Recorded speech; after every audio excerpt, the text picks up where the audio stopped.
Good morning everyone. इस video में हम लोग pre emphasis and D emphasis study करेंगे। ठीक है, तो फर्स्ट हम लोग देखेंगे प्री एम्फेसिस। ठीक है, सो pre emphasis, as we already know that in FM the noise has greater effect on the higher modulating frequency. ठीक है, हायर मॉड्यूलेटिंग फ्रीक्वेंसी एफएम। ठीक है, सबसे पहले बात, मेरा 3 सिग्नल्स होता है। एक मेरा क्या होता है, मॉड्यूलेटिंग सिग्नल्स, एक कैरियर सिग्नल्स होता है और एक मेरा फ्रीक्वेंसी मॉड्यूलेटेड सिग्नल्स होता है। ठीक है, 3 तरह का सिग्नल्स होता है। तो पहला जो मॉड्यूलेटिंग सिग्नल्स होता है वो मेरा बेसिकली क्या होता है, इन्फॉर्मेशन सिग्नल्स।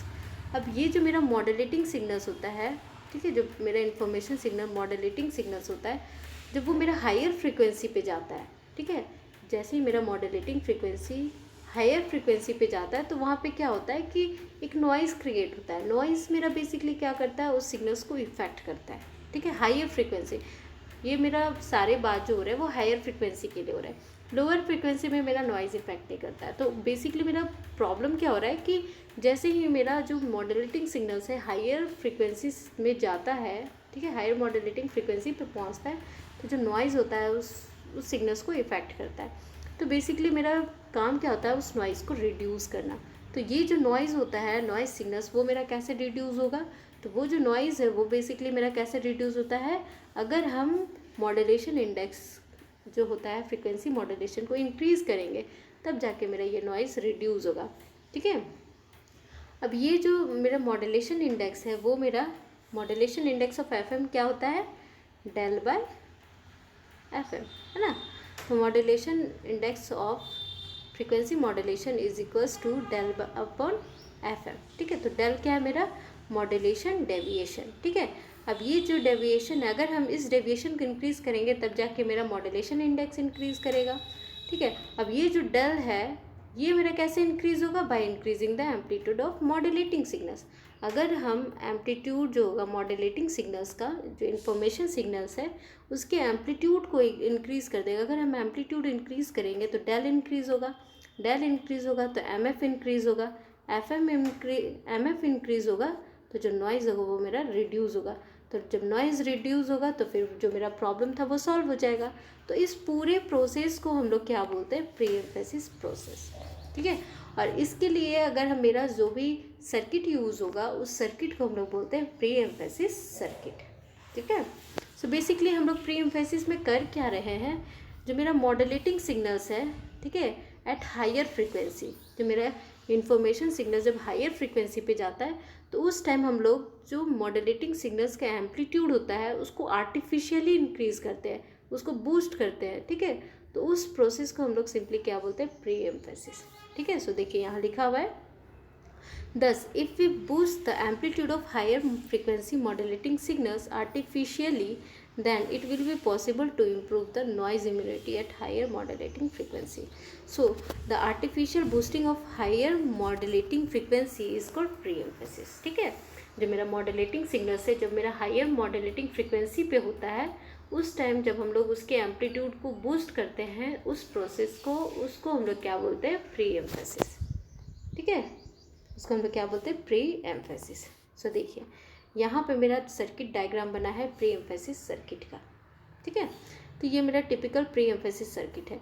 तो बेसिकली हम लोग क्या बोल सकते हैं कि जो प्री एम्फेसिस सर्किट है वो कहीं ना कहीं एक फ़िल्टर है जो कि मेरा आरसी फ़िल्टर है। ठीक है, तो ये बेसिकली मेरा क्या होता है, एक हाई पास फिल्टर, ठीक है ना, ये मेरा क्या है, हाई पास फिल्टर। ठीक है, तो हाई पास फिल्टर का बेसिकली क्या काम होता है कि लो पास फिल्टर को वो ये क्या एटेनुएट कर, मीन्स हाई फ्रीक्वेंसी को ये अपने थ्रू पास करता है, लो फ्रीक्वेंसी को ये एटेनुएट करता है, रोक के रखता है ना। तो बेसिकली प्री एम्फेसिस सर्किट का क्या काम होगा यहाँ पे, ये जो यहाँ से जो मॉड्यूलेटिंग सिग्नल्स है वो मेरा एफएम मॉड्यूलेटर पे जा रहा है, तो उसके बीच में हम लोग एक क्या यूज़ किए, प्री एम्फेसिस सर्किट। तो इसका क्या काम है, जो मेरा मॉड्यूलेटिंग सिग्नल्स होगा, ठीक है, जो मेरा मॉड्यूलेटिंग सिग्नल्स है, ठीक है, जो मेरा मॉड्यूलेटिंग सिग्नल्स है इसके एम्पलीट्यूड को ये क्या करेगा, इंक्रीज़ करेगा। ठीक है, इसके एम्पलीट्यूड को इंक्रीज़ करेगा, देन ये कहाँ जाएगा, एफएम मॉड्यूलेटर। तो बेसिकली एफएम मॉड्यूलेटर इंक्रीज़ कैसे होगा, जो मेरा एफएम सिग्नल्स है, अगर हम सी के रिएक्टेंस को डिक्रीज़ करेंगे, ठीक है, अगर ये जो कैपेसिटर है इसके रिएक्टेंस को डिक्रीज़ करेंगे देन ये क्या हो जाएगा, एफएम मॉड्यूलेटर में जो सिग्नल्स जा रहा है वो मेरा क्या हो जाएगा, इंक्रीज़ हो जाएगा। तो जो फाइनल आउटपुट है वो मेरा क्या हो जाएगा, ठीक है, मीन्स इंक्रीज़ होकर आएगा। अब यहाँ पे आप सर्किट कैरेक्टरिस्टिक्स देखोगे तो एक मेरा पर्टिकुलर फ्रीक्वेंसी पे मेरा जो है वो इनपुट देखिए स्मॉल इनपुट है, ठीक है, 3 dB, ठीक है। इसके बाद इस पर्टिकुलर फ्रीक्वेंसी के बाद मेरा क्या हो जा रहा है, इंक्रीज़ हो जा रहा है आउटपुट, ठीक है। मीन्स ये मेरा क्या होता है, एम्पलीट्यूड होता है, ये फ्रीक्वेंसी होता है, ठीक है। तो प्री एम्फेसिस सर्किट का क्या काम है कि मेरा हायर फ्रीक्वेंसी में जो भी मेरा मॉड्यूलेटिंग सिग्नल्स उसका जो एम्पलीट्यूड है वो इंक्रीज़ करेगा। तो जैसे ही हायर फ्रीक्वेंसी आएगा तो उसके एम्पलीट्यूड को ये क्या करता है, इंक्रीज़ करता है। तो ये मेरा कैरेक्टरिस्टिक्स हो गया, ठीक है। अब ये जो पर्टिकुलर टाइम होता है ना, ये मेरा बेसिकली कितना होता है, कितने टाइम तक मीन्स ये कर सकता है, कितने टाइम के बाद ये मेरा जो उसके एम्पलीट्यूड को इंक्रीज़ करता है। तो बेसिकली ये कितना होता है, 75 माइक्रो सेकेंड्स, ठीक है, 75 माइक्रो सेकेंड्स। सो देखिए यहाँ पे लिखा हुआ है एज शोन इन फिगर, जो मॉड्यूलेटिंग एएफ सिग्नल्स है वो हम लोग हाई पास फिल्टर पे दे रहे हैं before applying it to the FM modulator. Modulator पे अप्लाई करने से पहले हम लोग उसको किसको दे रहे हैं, आरसी फिल्टर पे दे रहे हैं। तो जैसे ही एफएम इंक्रीज़ होगा, मीन्स मॉड्यूलेटिंग फ्रीक्वेंसी जैसे ही हायर फ्रीक्वेंसी पे जाएगा तो कैपेसिटर जो होगा ना उसका रिएक्टेंस डिक्रीज़ करेगा, ठीक है। And modulate voltage applied to FM modulator goes increases, ठीक है। तो जो मेरा फ्रीक्वेंसी कैरेक्टरिस्टिक रिस्पॉन्स है वो मेरा बेसिकली हाई पास फिल्टर का बना हुआ है, ठीक है। तो ये देखिए मेरा the amount of pre emphasis in US FM transmission and sound transmission in TV has been standardize at 75 micro seconds, ठीक है। तो ये मेरा 75 माइक्रो सेकेंड्स टाइम कॉन्स्टेंट मेरा स्टैंडर्डाइज किया गया कि इसके बाद ही मेरा एम्पलीट्यूड इंक्रीज़ करेगा और डिक्रीज़ करेगा, ठीक है। सो जो प्री एम्फेसिस सर्किट बेसिकली होता है क्या, ये एक हाई पास फिल्टर है, ठीक है। और ये बेसिकली कहाँ मेरा कैरिड आउट होता है, इन द ट्रांसमीटर साइड पे होता है, ठीक है। जो frequency of RC high pass network is, जो फ्रीक्वेंसी होता है आरसी हाई पास नेटवर्क का वो मेरा क्या होता है 2122 हर्ट्ज, ठीक है। मीन्स 2122 हर्ट्ज, ठीक है। और हम लोग क्या बोल सकते हैं 2.122 किलो हर्ट्ज बोल सकते हैं। ये मेरा स्टैंडर्ड फ्रीक्वेंसी होता है जिसके बाद मेरा इंक्रीज़ और डिक्रीज़ करता है उसके एम्पलीट्यूड को, ठीक है। अगर हम लोग बात करें कि एफएम ट्रांसमीटर में प्री एम्फेसिस सर्किट, एक ट्रांसमीटर साइड मीन्स एक फ्रीक्वेंसी मॉड्यूलेशन का ट्रांसमीटर साइड अगर देखें तो वहाँ प्री एम्फेसिस सर्किट कहाँ यूज़ होता है, तो प्री एम्फेसिस सर्किट जस्ट मेरा फ्रीक्वेंसी मॉड्यूलेटर के पहले यूज़ होता है। यहाँ पे मेरा क्या है, मेरा मॉड्यूलेटिंग एएफ सिग्नल्स जो कि मेरा कहाँ जा रहा है, प्री एम्फेसिस सर्किट। ये क्या कर रहा है, इस सिग्नल्स की हायर फ्रीक्वेंसी जब होगा तो उसके एम्पलीट्यूड को इंक्रीज़ करेगा, देन ये किसको दे देगा, एफएम मॉड्यूलेटर को। मॉड्यूलेटर के साथ एक कैरियर ऑसिलेटर है जो कि मेरा कैरी करेगा मॉड्यूलेटिंग सिग्नल्स को और दे देगा किस पे, फ्रीक्वेंसी ऑफ कन्वर्सन में। देन ये किस पे जाएगा, पावर एम्पलीफायर। पावर एम्पलीफायर क्या करेगा, सिग्नल्स को एम्पलीफाई करेगा, देन ये किसको दे देगा, ट्रांसमिटिंग एंटीना। देन उसके बाद रिसीवर साइड चला जाएगा, ठीक है। तो ये टोटल काम मेरा ट्रांसमीटर साइड चल रहा है। मीन्स प्री एम्फेसिस का क्या काम है, ट्रांसमीटर साइड बूस्ट करना एम्पलीट्यूड को, किसका एम्पलीट्यूड को, modulating signals at higher modulating frequency, ठीक है। तो ये बेसिकली क्या कर रहा है, मॉड्यूलेटिंग सिग्नल्स के एम्पलीट्यूड को बूस्ट कर रहा है एट हायर मॉड्यूलेटिंग फ्रीक्वेंसी, ठीक है। तो सिमिलरली जो मेरा डी एम्फेसिस होगा जस्ट इसका रिवर्स ऑपरेशन होगा। तो डी एम्फेसिस सर्किट क्या करता है, जो कि मेरा देखिए जो मेरा ट्रांसमीटर साइड हम लोग जो एम्पलीट्यूड को आर्टिफिशियली बूस्ट किए तो वो रिसीवर साइड उसको क्या करेगा, कंपनसेट करेगा, नलीफाई करेगा, ताकि उसको ओरिजिनल जो भी मॉड्यूलेटिंग सिग्नल्स था वो उसको रिसीव कर सके, ठीक है। मेरा तो ट्रांसमीटर अगर हम कुछ भेज रहे हैं तो रिसीवर साइड मेरे को क्या चाहिए कि जो भी मेरा ओरिजिनल था वही मिलेगा, तभी तो हम बोल सकते हैं ना कि हाँ मेरा जो डाटा कम्युनिकेशन था वो कंप्लीट हुआ। तो जो प्री एम्फेसिस में मेरा जो भी हम बूस्टिंग किए उसको ये क्या करेगा, उसको ओरिजिनल फॉर्म पे कंपनसेट करेगा, ठीक है। So the process that is used at the receiver end to nullify और compensate artificial boosting given to the higher modulating frequencies in the process of pre-emphasis is called de-emphasis। इस pre-emphasis पे जो भी मेरा artificial boosting हुआ था उसको reduce करना है और compensate करते हैं, उस process को हम लोग क्या बोलते हैं, de-emphasis circuit, ठीक है। That means the artificially boosted high frequency signals are bound to their original amplitude, means अपने original amplitude पे आ जाएगा तो उस सर्किट को हम लोग क्या बोल सकते हैं, डी एम्फेसिस सर्किट।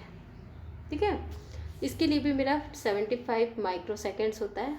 ठीक है, स्टैंडर्ड है सेकेंड्स टाइम कांस्टेंट।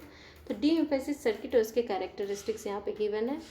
ठीक है, आपको याद होगा प्री एम्फेसिस पे क्या था, एक मेरा एफएम मॉड्यूलेटर था और यहाँ पे मेरा प्री एम्फेसिस सर्किट यूज़ हुआ था और यहाँ पे मेरा एफएम ऑडियो मॉड्यूलेटिंग सिग्नल्स था।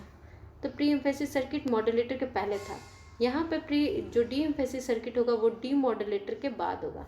ठीक है, डी मॉड्यूलेटर के बाद। तो बेसिकली ये क्या होगा, मेरा लो पास फिल्टर होगा। ये क्या करेगा, हाई फ्रिक्वेंसी को एटेन्यूएट करेगा, लो फ्रिक्वेंसी को ये अपने थ्रू पास होने देगा। ठीक है, तो यहाँ पे भी देखिए ये मेरा आरसी सर्किट है। यहाँ पे अगर आप सर्किट को देखोगे तो ये मेरा फ्रीक्वेंसी वर्सेस एम्पलीट्यूड का ग्राफ है, कर्व है। तो ये मेरा एक फ्रीक्वेंसी के बाद क्या होगा, ये जो आउटपुट होगा उसको क्या करेगा, ये रिड्यूस करेगा, उसके एम्पलीट्यूड को रिड्यूस करेगा। ये बेसिकली क्या है, मेरा आरसी कांस्टेंट, टाइम कांस्टेंट है। ठीक है, टाइम कांस्टेंट आरसी है, जिसके बाद मेरा फ्रीक्वेंसी को ये क्या करेगा, मीन्स जो एम्पलीट्यूड होगा हायर फ्रीक्वेंसी में मेरा रिड्यूस करेगा। प्री एम्फेसिस पे क्या हो रहा था, इस तरह से इंक्रीज़ हो रहा था, यहाँ पे ये क्या होगा, डिक्रीज़ होगा, ताकि कंपनसेट हो सके और मेरा ओरिजिनल फॉर्म हम फाइंड कर सकें। ठीक है, सो देखिए यहाँ पे लिखा हुआ है, it is shows that it is a low pass filter. ये लो पास फिल्टर है मेरा डी एम्फेसिस सर्किट, जो 75 microsecond de emphasis corresponding to the frequency curve that is 3 dB down at the frequency whose RC time constant is इतना। ठीक है, इसका जो RC time constant है वो मेरा कितना है, 75 माइक्रोसेकेंड्स। वो हम लोग इसके थ्रू फाइंड कर सकते हैं। ठीक है, 1/2 pi R C is equals to 1/2 pi into 75 into 10⁻⁻6। इसको सॉल्व करोगे तो आपको आ जाएगा 2122 हर्ट्ज। ठीक है, so the demodulated FM is applied to de emphasis circuit. ठीक है, अब जो डीमॉड्यूलेटेड जो एफएम सिग्नल होता है वो हम लोग कहाँ अप्लाई करते हैं, डी एम्फेसिस सर्किट। ठीक है, विथ इंक्रीज इन एफएम, जैसे ही मेरा फ्रीक्वेंसी मॉड्यूलेशन इंक्रीज होता है तो कैपेसिटर क्या होता है, मेरा डिक्रीज होता है। तो जो आउटपुट होगा डी एम्फेसिस सर्किट का वो भी क्या हो जाएगा, मेरा डिक्रीज होगा। ठीक है, सो अब हम लोग देखेंगे combined response, frequency response of pre emphasis and D emphasis circuit. ठीक है, आपको याद होगा एक मेरा ये क्या है, टाइम कांस्टेंट है। ठीक है, टाइम कांस्टेंट है जो कि मेरा कितना है, 75 माइक्रो सेकेंड। ठीक है, तो इसको अगर हम लोग सॉल्व करेंगे तो मेरा कितना आ जाता है, 2.123 किलो हर्ट्ज। ठीक है, तो इस फ्रीक्वेंसी के बाद, पर्टिकुलर फ्रीक्वेंसी के बाद, ये इसके बाद क्या हो रहा है, मेरा हायर फ्रीक्वेंसी हो रहा है। तो जो प्री एम्फेसिस सर्किट होगा वो मेरा क्या होगा, एम्पलीट्यूड को इंक्रीज़ करेगा और जो डी एम्फेसिस सर्किट होगा वो एम्पलीट्यूड को क्या करेगा, डिक्रीज़ करेगा। तो ये ओवरऑल मेरा क्या हो गया, कंबाइंड फ्रीक्वेंसी रिस्पॉन्स। आपको याद होगा अगर आप इसको ना देखें, ठीक है, इतना से इतना अगर आप हटा दें तो ये क्या हो जाएगा, प्री एम्फेसिस सर्किट का। ठीक है, और अगर हम इस पोर्शन को हटा दें, रिमूव कर दें, तो ये क्या हो जाएगा, मेरा डी एम्फेसिस सर्किट। तो कंबाइंड रिस्पॉन्स मेरा इस टाइप से बनेगा। तो ये ओवरऑल था मेरा pre emphasis and D emphasis circuit के बारे में। सो आई होप आप लोग को क्लियर हुआ होगा। ठीक है, सो इस वीडियो के लिए इतना ही। Thank you.